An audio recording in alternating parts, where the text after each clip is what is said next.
In this video, I'll guide you through how to use Superscript and Subscript in Google Docs. These two simple formatting options are really useful when you're working with things like mathematical expressions, scientific formulas, footnotes, or even trademark symbols. By the end of this walkthrough, you'll know exactly how to apply them quickly and confidently. Let's start from the very beginning. First, open your document in Google Docs or create a new one if you're starting from scratch. Make sure you're in editing mode so you can make changes to the text. Now, decide which part of your text you want to format. Superscript is typically used for things that need to appear slightly above the normal line of text, such as exponents like x squared, or reference numbers for footnotes. Subscript is used for things that need to appear slightly below the normal line, like the numbers in chemical formulas such as H2O or CO2. Once you've found the text you want to change, use your mouse to click and drag over that specific character or word to highlight it. You can also hold down Shift and use the arrow keys on your keyboard to select the text.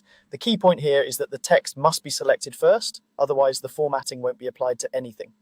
With your text selected, move your attention to the top of the screen where you see the main menu bar. Click on the option labeled Format.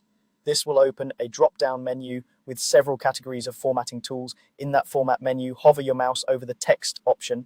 Another menu will appear to the side showing a list of text-related formatting choices. In this list, you'll see options for things like bold, italic, and underline, and further down, you'll find Superscript and Subscript. To raise your selected text above the baseline, click on Superscript. As soon as you do, you'll see the selected text become smaller and shift upward, indicating that Superscript formatting has been applied. This is perfect for exponents, ordinal indicators like first or second, and reference marks. If instead you want the text to sit below the baseline, choose Subscript from that same text menu. Your selected text will become slightly smaller and drop lower than the rest of the line.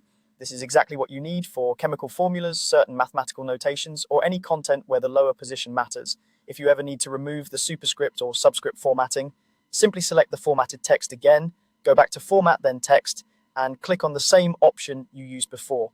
It works like a toggle. Clicking it again will return the text to normal formatting. A helpful tip is to decide whether you want to type the text first and format it afterward, or select an existing character and then apply the style. In most cases, it's easiest to type normally, then highlight just the part you want to raise or lower and apply superscript or subscript through the format menu. That's all there is to it.